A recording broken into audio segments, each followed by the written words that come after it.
Yo tout le monde! Je viens juste me mettre avant la vidéo pour vous dire que c'est pas quelque chose que je fais d'habitude, donc je suis désolé si la qualité n'est pas incroyable. Et honnêtement, le setup final est pas mal. Il est quand même assez bien, je suis très fier de ce que j'ai pu faire.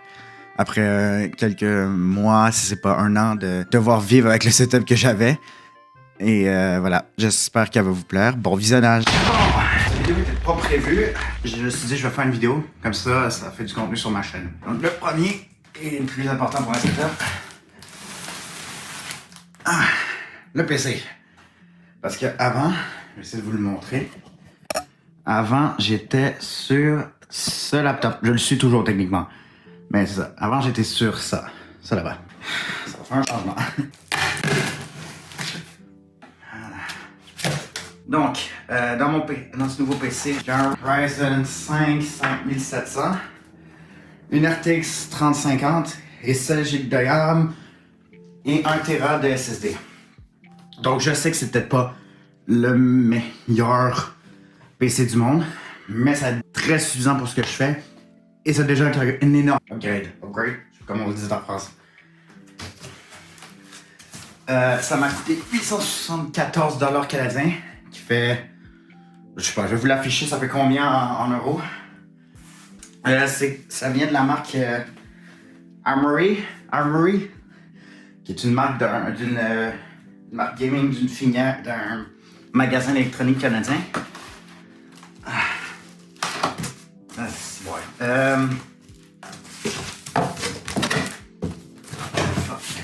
vais essayer de le faire sur le côté. Attention.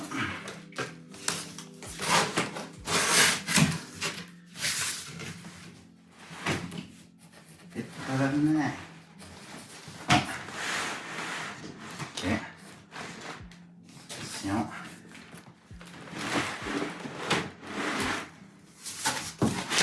Oh boy, non. Ouais, non, je pense pas que ça met en technique. Ok.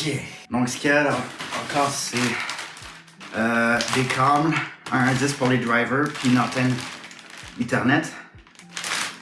Je vais m'occuper de ça plus tard. Le PC. Voilà. Donc voilà. Ça, c'est le PC. Et voilà. En vrai, je trouvais la caisse un peu grosse, mais en vrai, j'aime quand même assez le design du PC en général. Pour ceux qui se demandent, même s'il n'y a pas de trou pour la ventilation, il y en a ici. C'est mieux que si c'est juste une plaque. Ça, voilà. Il y a des trous pour la ventilation. Le airflow, comme disent les Américains. Je vais installer ça et je vais vous le montrer allumé. Là, je l'ai branché. Vous pouvez voir qu'il y a de la lumière qui s'allume. Ça a écartement. On va le lancer. Allez. 3, 2, 1. Voilà, ça c'est du PC gamer. En vidéo, je vais faire installer tout ce que j'ai besoin sur le PC. Et on se retrouve quand il y a les prochaines affaires qui arrivent. Ok, jour 2, on est le 10 octobre 2025. Et je viens de recevoir les colis. On va cet écran qui est un 27 pouces 2K. Je voulais pas un écran de gamer parce que honnêtement, j'en ai un peu rien à cirer. J'ai juste pris un écran qui est de bonne qualité puis grand. Peut-être que ça sera mieux. Ah, l'écran.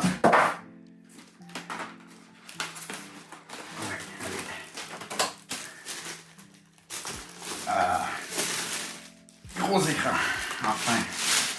Changer la petite télé que j'ai. Donc, voilà, on est retour, je l'ai installé. Première fois que j'ai un écran aussi grand. C'est incroyable d'avoir un écran aussi grand. C'est magnifique. J'adore. C'est à peu près tout pour l'écran. Je sais pas ce que je dois dire vraiment à propos d'un écran. Sinon, je peux montrer mon ancien. C'est une petite télé, tout petite, qui pue la merde. Mais bon, c'est pas grave parce que maintenant, j'ai un grand écran. Donc, voilà, là, on est le lendemain. On a reçu le seul meuble que j'ai acheté. C'est le seul meuble que j'ai acheté pour mon setup. Ça change du bureau de base. Il est plus petit, mais je préfère comme ça en vrai. En vrai, ça fit un peu plus le style que je veux. Et j'ai pas besoin d'énormément de place, donc ça va m'aller. Et c'est tout. Puis j'ai essayé de faire un câble management. Je vais arranger ça. Mais j'ai mis dans une gousse j'ai un... Je sais pas si on voit là. J'ai un genre de panier qui venait avec le bureau de base.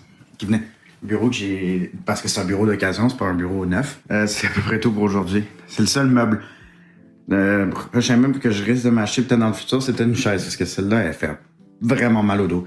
Voilà. C'est tout. C'est à peu près ça mon setup. Et on se retrouve demain. Et nous voilà pour une partie qui va être très très courte.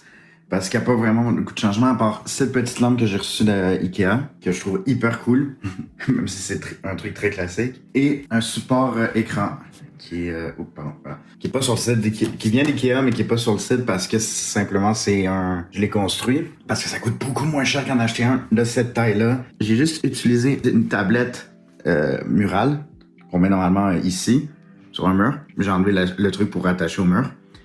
Et j'ai mis ces petits pieds qui servent normalement à mettre en dessous de meubles, mais qui fait très bien le travail, je trouve. En vrai, je trouve que c'est hyper stylé et ça m'a pas coûté aussi cher que...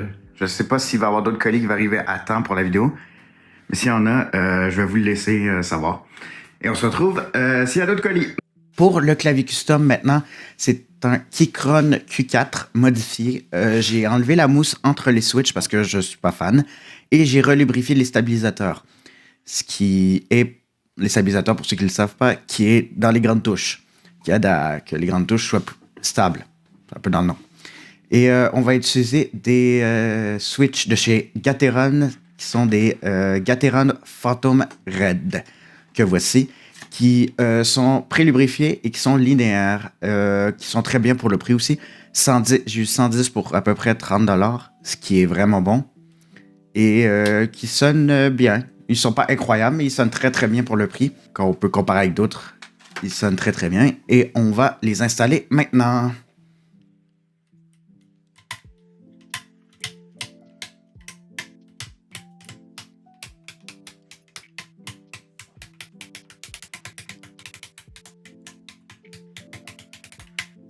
Et ça, c'était pour les switches. Maintenant, les keycaps de la marque XVX, voilà, qui sont noir et blanche, très classiques, qu'on va installer comme ça, voilà.